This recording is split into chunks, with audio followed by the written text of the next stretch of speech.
Hi guys, പുതിയൊരു വീഡിയോയിലേക്ക് എല്ലാവർക്കും സ്വാഗതം. നമ്മുടെ ചാനലിനകത്ത് ഒരു പ്ലാങ്ക് ചെയ്യുന്ന ഞങ്ങൾ ജിമ്മിൽ ഞങ്ങളെല്ലാവരും ഒരു പ്ലാങ്ക് ചെയ്യുന്ന ഒരു വീഡിയോ ഇല്ലായിരുന്നു ഗായ്സ്. അത് എന്താ പറയുക, ഞാനൊരു മത്സരമായിട്ടും ഒരു കോമ്പറ്റീഷനായിട്ടും ഒരു വെല്ലുവിളിയായിട്ടൊക്കെ നടത്തിയ ഒരു 100 രൂപീസ് ചാലഞ്ച്. സോ ആ ചാലഞ്ച് അക്സെപ്റ്റ് ചെയ്ത് കുറേയധികം കുട്ടികളാണ് ഇവിടെ അടുത്തുള്ളൊരു കരാട്ട സെന്ററിലാണ് ഗായ്സ് ആ വീട്ടിൽ ആ കുട്ടികൾ ഇങ്ങനെ ചെയ്തത്. സോ ആ കുട്ടികളെ അവിടുത്തെ അധ്യാപകൻ വളരെ സ്പോർട്സ്മാനായിട്ട് ജസ്റ്റ് ഇങ്ങനെ ചെയ്യിപ്പിച്ചാണ്. സോ അപ്പൊ ചെയ്യിപ്പിച്ചപ്പോഴാണ് എന്താ പറയാ, കുട്ടികൾ ഞങ്ങളെക്കാട്ടി കൂടുതൽ ടൈം അവിടെ ചെയ്തതും. സോ ആ സാർ നമുക്ക് വീഡിയോ അയച്ചു തന്നത്. സോ ആ രണ്ട് കുട്ടികളാണ്, ഒരു ആൺകൊച്ചും ഒരു പെൺകൊച്ചുമാണ്. സോ നമ്മൾ നാളെ ആ കുട്ടിയെ പോയി കാണും. സോ എന്താ പറയാ, ഭയങ്കര ഒരു പ്രൗഡ് മൊമെന്റ് ആണ്. ഞാൻ ചെയ്ത ഒരു ചലഞ്ച് ഇങ്ങനെ എല്ലാവരും ചെയ്ത് നോക്കാൻ തന്നെ അവര് ട്രൈ ചെയ്തിലൂടെ അവർ വിജയിച്ചു. സോ അതെനിക്ക് വളരെ എൻ്റെ ഇത്രയും നാളത്തെ ഒരു എഫേർട്ടിൽ വളരെ ഇതാണ്. സോ നിങ്ങൾ ആ വീഡിയോ ഒന്ന് പോയി കാണുക ഗായ്സ്.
സോ ഗായ്സ്, ആ വീഡിയോ നിങ്ങൾ കണ്ടല്ലോ. 2 കുട്ടികൾ ഒരു 5 മിനിറ്റ്സോ, ഞങ്ങൾ 4 മിനിറ്റ് 15 സെക്കൻഡ് മാത്രമേ നിന്നോളൂ. അവർ പക്ഷേ 5 മിനിറ്റോളം അവർ ആ വീഡിയോ അവരവിടെ അത്ര ഹോൾഡ് ചെയ്ത് നിന്ന് ഗായ്സ്. സോ എന്താ പറയുക, മത്സരം ചെറുതായാലും അത് മത്സരം തന്നെയാണ്.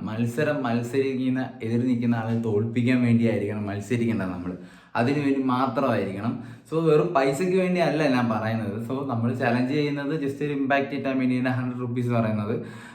അത് കൂടാതെ എന്താ പറയുക, മത്സരിക്കുക. ഏത് ചെറിയ കാര്യമായാലും അത് മത്സരിക്കുക. നമ്മളെല്ലാം ഏത് മേഖല, ഏത് രീതി, എവിടെ പോയാലും മറ്റൊരാളെ തോൽപ്പിച്ചേ നമുക്ക് മുൻപേറാൻ പറ്റൂ. അത് ഏത് കാര്യമായിക്കോട്ടെ.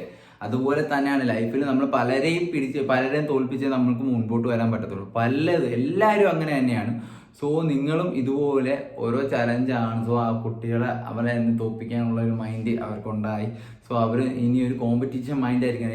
ഏത് കാര്യം വന്നാലും അവരെ തോൽപ്പിക്കണം, അതിനേക്കാൾ പിടിച്ചടക്കണം. സോ അങ്ങനെയാണെങ്കിൽ നമ്മൾ ലൈഫിലും ഒരുപാട് സക്സസ് ഉണ്ടാകത്തുള്ളൂ. കളിയാക്കുന്നവർ കളിയാക്കട്ടെ, നമ്മളത് മൈൻഡ് ചെയ്യലും. കുറേ കളിയാക്കി കഴിയുമ്പോൾ മനസ്സിലാവും നമ്മൾ റിയാക്ട് ചെയ്യുന്നില്ലെന്ന് മനസ്സിലാകുമ്പോഴത്തേക്ക് അവരത് വിട്ടോളും. സോ എന്താ പറയുക, സപ്പോർട്ട് ചെയ്തില്ലെങ്കിലും വേണ്ട കാര്യം, ഇങ്ങനെ കൂട്ടം കൂടി കളിയാക്കാതെ ഇരുന്നാൽ മതി. അവർ കളിയാക്കൊക്കെ ഒരു വീഡിയോ എടുത്ത് തരാൻ ഭയങ്കര പാടാണ്, എനിക്കറിയാം. അതുപോലെ തന്നെയാണ് വീഡിയോ മേക്ക് ചെയ്യാനും പാടാണ്. ആ കൺസെപ്റ്റ് നമ്മൾ വിചാരിക്കുന്ന ഒരു കൺസെപ്റ്റ് ആയിരിക്കത്തില്ല നമ്മൾ വീഡിയോ എടുക്കുമ്പോൾ വരുന്നത്. അതുകൊണ്ടുള്ള ഡിഫറൻസ് ഉണ്ട്. അതുപോലെ തന്നെ ആ കുട്ടികളെടുത്ത വീഡിയോസിലും ചില അപാകതകളുണ്ട്. സോ അവർ ജസ്റ്റ് എടുത്തു, അവരത് ആ ഒരു സ്കില്ലിൽ എടുത്തതാണ്. അപ്പോൾ പ്രോപ്പറായിട്ട് അവർക്ക് വീഡിയോ എടുക്കാൻ പറ്റില്ലെന്ന് തോന്നുന്നില്ല. ഇപ്പോൾ കുട്ടികൾ അടിപൊളിയായിട്ട് ചെയ്തു. സോ ഇതിനുള്ള സമ്മാനമായി നാളെ നമ്മൾ 100 റുപ്പീസ് കൊടുക്കാൻ വേണ്ടി നാളെ പോകും. സോ അതിൻ്റെ ഫുൾ വീഡിയോ നമ്മളെ ചാനലിൽ കാണിരിക്കുകയാണ് ഗായ്സ്. ഇത് കണ്ടതിന് ശേഷം എൻ്റെ ചാനൽ ലൈക്ക് ചെയ്യുക, ഷെയർ ചെയ്യുക ഗായ്സ്, സബ്സ്ക്രൈബ് ചെയ്യുക. സപ്പോർട്ടേഴ്സ് വളരെ കുറവാണ്, നിങ്ങളാണ് എൻ്റെ സപ്പോർട്ടേഴ്സ്. സോ അങ്ങനെയും കൂടെ സപ്പോർട്ട് ചെയ്യുക ഗായ്സ്. എന്നാലേ ഇതുപോലെ നല്ല നല്ല വീഡിയോസ് എനിക്ക് ഇനിയും ചെയ്യാൻ പറ്റത്തുള്ളൂ guys. Thank you for AK sir. ഇനിയും മത്സരിക്കാൻ ഞാനും റെഡിയാണ്. അതുപോലെ ഞാൻ ഇനി ചലഞ്ച് തരാം, നിങ്ങൾ മത്സരിക്കുക ഗായ്സ്.